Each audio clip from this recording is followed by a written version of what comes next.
Hello, everyone. Welcome back to GGN. We left off with kind of an unusual topic, which was the feminizing of men. So we'll just continue with that. Next up, we have the new gender-neutral washrooms at University of Victoria aimed at transgendered students. Sorry. So we're talking about androgyny too, the mixing of male and female. Men and women at the University of Victoria can now use the same facilities with the opening of one of Canada's first gender-neutral public washrooms. So this was introduced largely to accommodate the school's population of transgendered students. So many students on campus don't identify as being either male or female, or they have received harassment or discrimination for not appearing to be of the gender of the washroom they are in. No, that's part of the eugenics, right? That's, in other words, these feminized guys that are walking in men's bathrooms that are dressed with tight-ass pants. And no offense if you wear tight-ass pants, that's fine. I mean, me personally, I don't think it's that healthy. I think it's probably going to lead to sterilization and stuff like that. Same with women and that. But if you want to wear them, wear them. But I just see the way some of these newer generations, I guess, the generations after me, not like I'm an old man or anything, and it is somewhat feminine. So if you're in a male bathroom, you could actually mistake a man for a woman. It says these washrooms increase safety for folks who do not conform to male or female stereotypes. Yeah, so there really shouldn't be a big problem, right? Because I mean, I've done this before, where you have the men in the women's washroom, and if there's nobody in there, I haven't done this in a while, but if there's nobody in there in the women's washroom and the men's is taken, and I've been waiting for a while, I'll go into the women's. It's not, and the only reason I do that is because it's common sense, right? But see, again, why are they promoting this, right? Why are they pushing this? Because there is an agenda behind it. I mean, I was surprised when I went into Subway just the other day in a rural area where they had unisex bathrooms, two of them. Then you have the Navy's new gender-neutral carriers won't have urinals.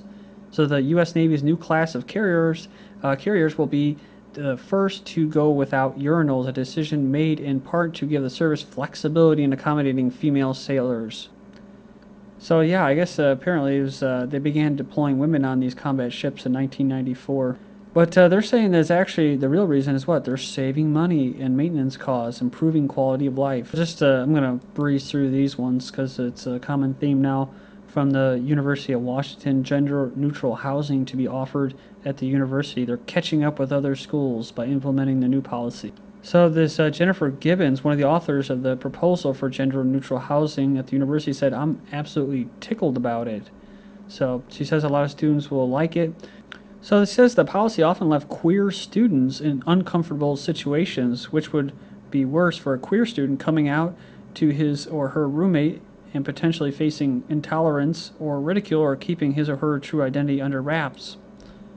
So this is the thing. I remember I mentioned this before. They use people's passions, usually, right? Well, before it was black people and the civil rights. Now it's gay people and gender discrimination as a way to attain political control and to demoralize the country, society. Basically, I've already went through this with the Russian KGB. This is a tactic that's used to infiltrate and take over a country.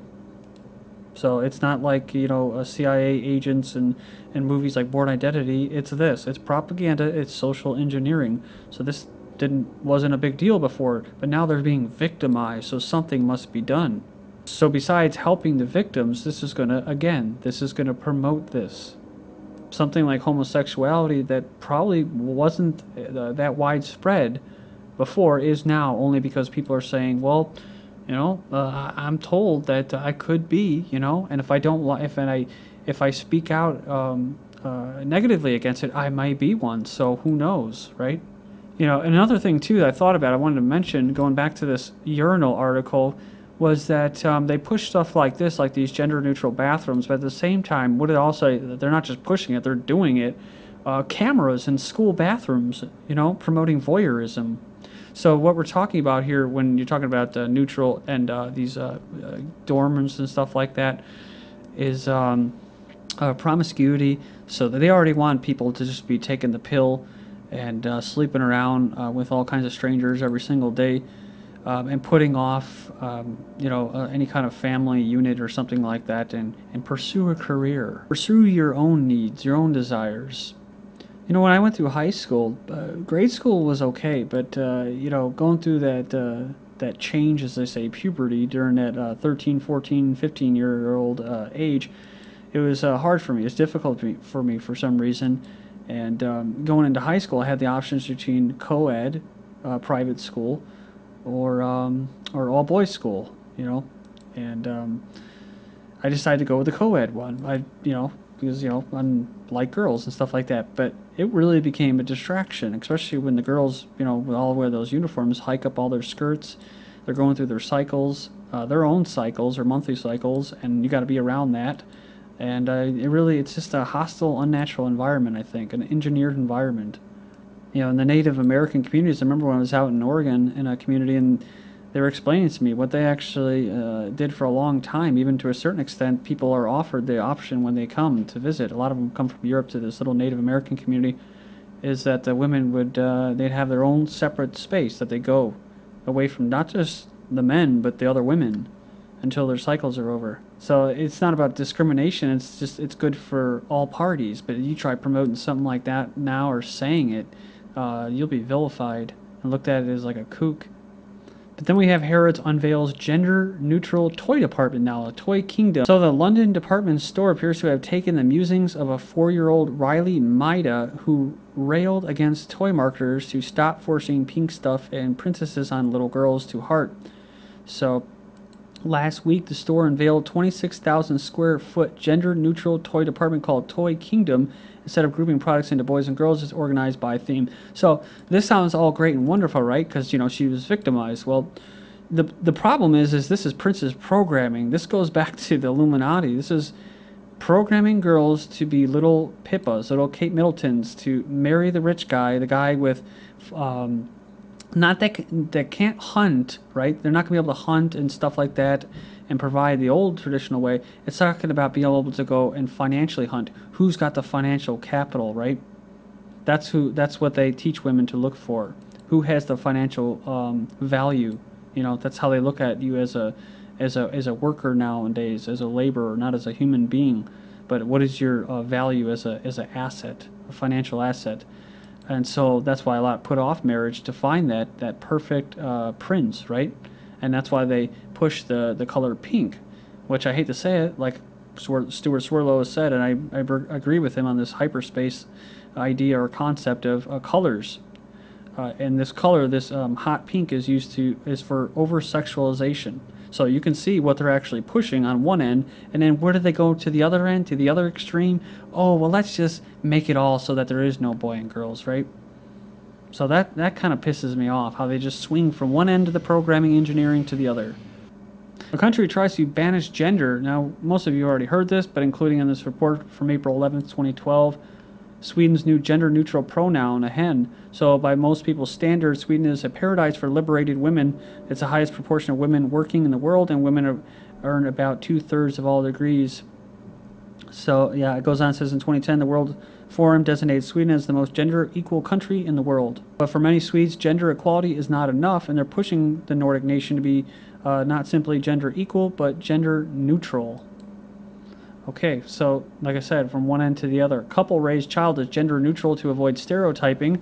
A couple who raised their child as a gender neutral for 5 years so the infant's real personality could shine through has finally revealed he is a boy. They referred to their child as the infant and only allowed him to play with gender neutral toys in their television-free home. For the first 5 years of his life, Sasha alternated between girls' and boys' outfits, leaving friends, playmates, and relatives guessing.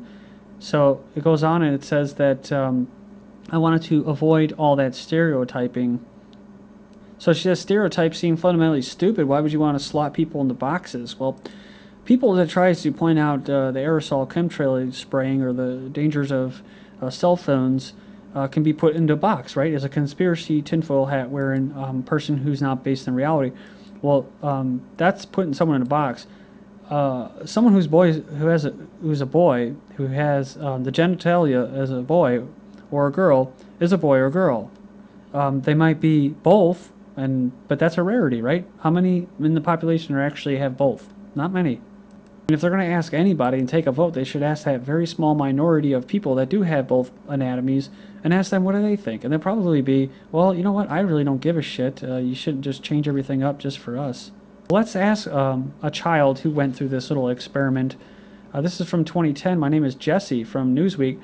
But I'm not a boy inside my parents' failed experiment with gender neutrality. So they start up with a little story about building this little tiny house for starter house for her, and encouraging her to come out and check out the big giant trucks and backhoes, like they would for boys. It says, but as a toddler, they dressed me up in overalls and cut my hair in an androgynous bowl cut. Didn't have Barbies, I had wooden blocks. Even my first name was evidence of their experiment in gender neutrality. You can't imagine how many times I've had to explain, no, not Jessica, just Jessie. She was born in 1978. It says feminists like my mother were embracing the notion that gender roles were entirely rooted in the way that you were raised. So that was part of the programming of that generation. She said these women were focused on de facto equality, talking about the bra burners and stuff like that, asserting that it was nurture, not nature, that made women and men different. So she says as soon as she could speak, she demanded that they replace her overalls with long pink lacy dresses. Far from gender neutral, I was emphatically, defiantly a girl. She says it took me a while to think maybe men and women really are different from each other and they both are equally valuable. Then last year, $495 million in skincare sales for South Korean men, how the country became the men's cosmetics capital of the world. Then a gay linebacker, it says a kiss that got him booted. He says he was kicked off the college team for being gay.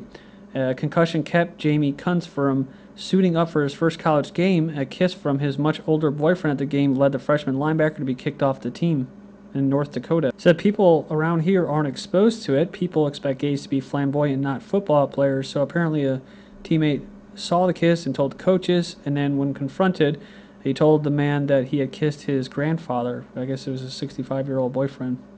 So the school, whatever, said that basically they're letting him go because he lied, not because he's gay. So who knows? I guess it's catch-22 there. Army tests body armor for her. So new tactile vests are shorter and lighter for female soldiers about to deploy to Afghanistan. New body armor has been designed specifically for women.